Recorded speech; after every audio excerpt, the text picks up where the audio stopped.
All right, Nick, let's talk about the Detroit Lions. The offseason has only just started, but the Detroit Lions and a few key players of this team have really, got a very early start. And I think that the Detroit fans in particular will love the news that we have today. Yeah, Miles, I think you did a heck of a job digging this up. You got a great story. Lions fans will love about some key players on the roster right now. But while we're looking to the future a little bit, let's take a step back and look at the great wide receivers in Detroit Lions history. A couple guys really jump off the page, but I want to hear from you guys, Lions fans, in the comment section below. Give me your favorite Detroit Lion wide receiver that you ever watched play. There's a couple guys that probably jump to the very top of the list, but maybe give me an underrated guy that some guys overlook. Give me your favorite Lions wide receiver in the comment section below. But all right, Miles, what's the scoop? What you got? Yeah, Nick, and I'm going to get ahead of this one. Everyone's going to say Calvin Johnson. That is the guy we were talking about. We want to hear maybe some different ones than a guy like Calvin Johnson. But there are some even great receivers on this Lions team, specifically talking about Amon-Ra St. Brown, a 90-plus PFF grade this season, second highest grade receiver in the entire NFL per PFF.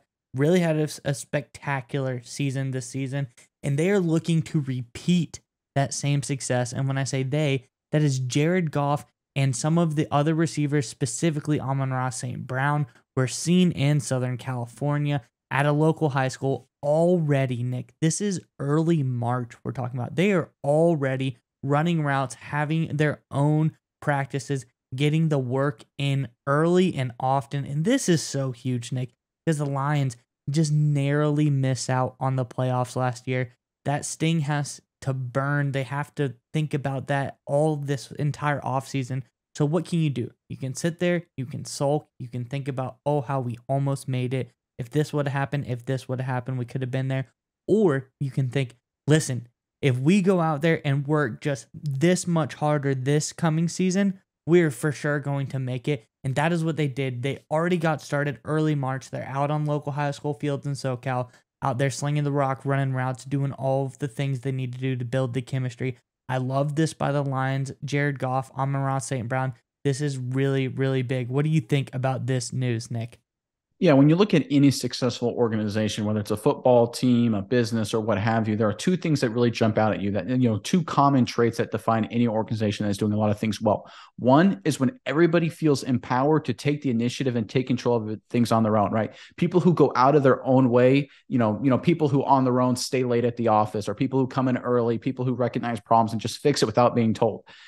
Jared Goff and Amon-Ra St. Brown and any Detroit Lion for that matter can't be told literally by law to work out. So these are guys going on their own, trying to get better, trying to take those steps when virtually nobody else in the NFL is doing that right now, save the guys preparing for the NFL draft. The fact they're taking that extra step on their own, and right, they didn't post this on Instagram, they didn't post this on Twitter. Some random guy, I think some high school coach filmed it and caught it that you uncovered, right, Miles? It was something like that. Yeah. It was a guy, another guy, not them. Yeah. So it wasn't like they were doing this for likes or clicks. This was on their own, working and grinding. That's sign one of a great organization. Sign two is when you have guys that are focused on process, not goals. Because when you're focused on process, you can get into the day-to-day grind. That's what guys like Kobe Bryant, Michael Jordan always talked about. Tiger Woods did it too at his prime. He's like, why is it so easy to work hard? It's like, because I'm just focused on getting better. I'm not trying to focus on, winning a Super Bowl or winning a championship or getting to training camp or getting through training camp. I'm not focused on goals and timelines. I'm just trying to get better. And that's what we're seeing from Goff and Amon-Ra St. Brown here in this case. You got guys, look, they're just trying to get better because we're months away from training camp, let alone months beyond that away from the start of the regular season. So I love that the Detroit Lions, and specifically Goff and Amon-Ra St. Brown in this case, are showing that the Lions have those two traits, right? Those two characteristics, taking initiative and empowering themselves to follow the system, follow the process instead of the goal, because that's a great sign of a solid run organization that's doing things the right way. Yeah, Nick, and I think this is really important. And it's very interesting.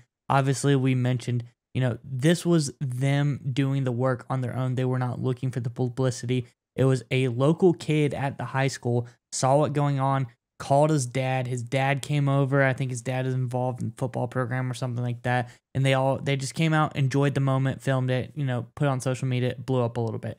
Now, this news breaking before the draft, before free agency period, it just shows more that the Lions are all in.